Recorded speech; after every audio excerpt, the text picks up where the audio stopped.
y el propio presidente Fujimori. Y lo que es increíble pensar es que Fujimori busca acabar con Sendero Luminoso, pero por otro lado les está entregando 50.000 fusiles. Entonces, explíquenos cómo es esto. Y yo creo que ese hecho conllevó en buena parte a la salida de Fujimori del poder, que es una investigación hecha por colombianos. Fuimos nosotros mismos los que descubrimos esto que sucedió en Perú y que es un hecho que todavía falta mucho por aclarar. Inclusive, le voy a contar una historia. Yo le pedí cita a Fujimori antes de escribir el libro, porque yo quería conocer su versión. Porque a mí siempre me llamó mucho la atención que Fujimori, entonces yo quería que él me contara por qué. ¿Por qué tomó esa decisión él y Montesinos de involucrarse vendiendo armas a la FARC, al grupo terrorista que más daño nos ha hecho en nuestro país? Se cobraban cupos a las organizaciones narcotraficantes para que dejaran despegar a las avionetas o pasar a las embarcaciones, y ese dinero iba repartiéndose entre los militares de la zona y llegaba luego a Montesinos. También fueron utilizados los militares como un aparato de violación de derechos humanos, y ahí se crea el famoso Grupo Colina, que hoy está desbaratado, todos en prisión, que básicamente se dedicó a asesinar a aquellas personas que se sospechaba o sospechaban ellos que estaban vinculados a organizaciones terroristas. Luego, como suele ocurrir, degeneró en un grupo de alquiler que asesinaba a los enemigos políticos o a rivales económicos, incluso de empresas competidoras, por una suma de dinero. Esto no agota, por cierto, el ámbito del Estado peruano, pero creo que es una buena foto de cómo se llegó a capturar totalmente la estructura del Estado. En la parte superior había un aparato administrativo con abogados, contadores, militares, asesores de inteligencia que le daban movilidad a toda esta organización. Bueno, esto es lo que encontramos a las muy pocas semanas de iniciar las investigaciones. Un poder ejecutivo capturado, un poder legislativo capturado, la administración de justicia sometida, el poder electoral sometido, las Fuerzas Armadas y policiales totalmente contaminadas.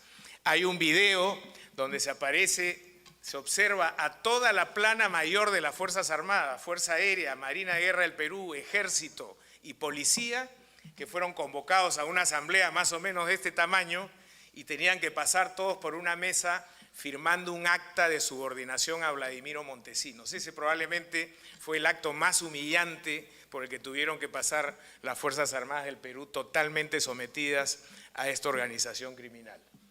Y en el ámbito del sector privado, por supuesto, también hubo una comparsa de muchos empresarios, no solamente los dueños de canales de televisión y de prensa escrita, también estaban ahí varios empresarios que prefirieron someter sus voluntades a los designios de Montesinos a cambio de determinados favores en leyes, reducción de aranceles, etcétera, y por supuesto el sistema financiero. Tenemos varios videos donde aparecen banqueros conocidos instruyendo a Montesinos de cómo poder lavar su dinero hacia paraísos fiscales sin riesgo alguno.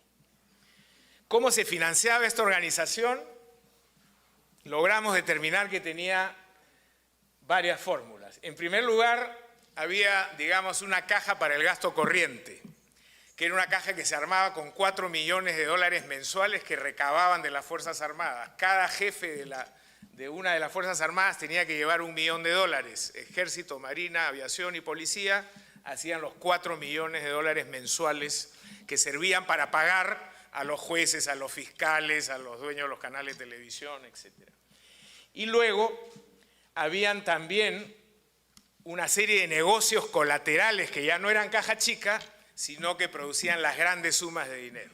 Sobrevaluaciones de obras de infraestructura, contratos entregados a determinados grupos económicos, sobornos por compra de infraestructura militar, armamento, bajo el manto de la seguridad nacional. Se cometió mucho robo en ese caso.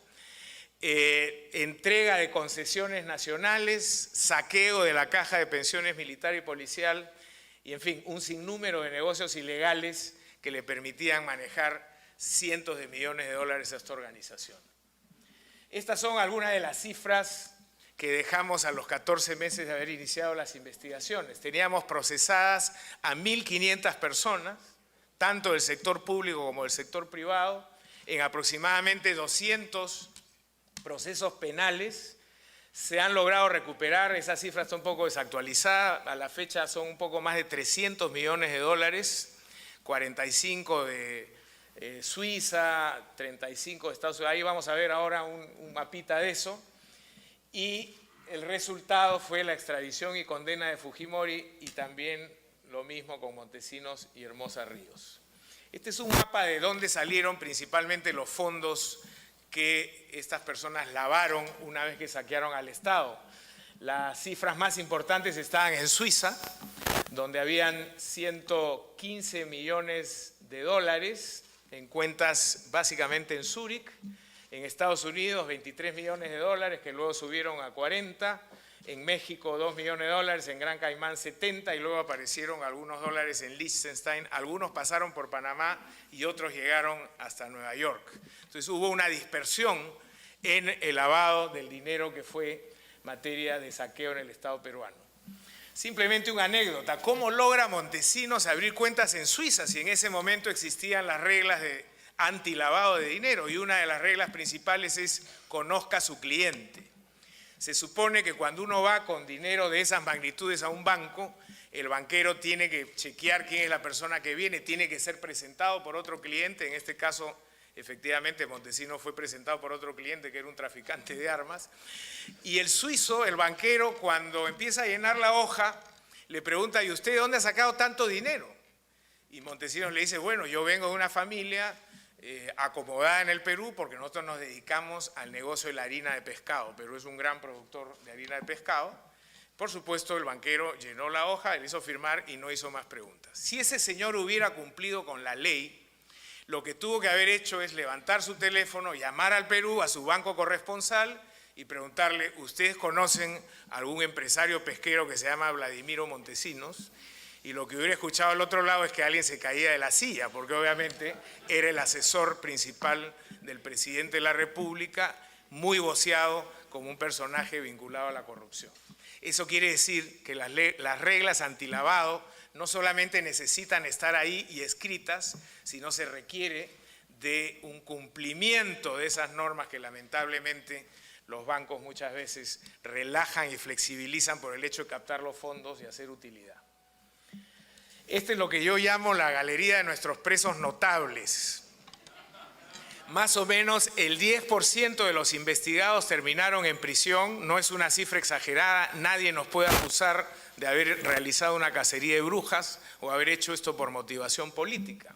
Pero verán ustedes que los 3 jefes de la organización hoy están condenados a 25 años de prisión, que es el máximo que el sistema peruano permite, o permitía en ese momento, que son Fujimori, Montesinos y Hermosa, capturados y detenidos 4 ministros de Estado, el presidente del Congreso y varios congresistas, el presidente del Poder Judicial y jueces de todas las denominaciones, Suprema, Superior, Primera Instancia, el sistema electoral, el jefe de la Organización Nacional de Procesos Electorales, el presidente del Jurado Nacional de Elecciones y el presidente del Tribunal Electoral, todos se fueron a prisión.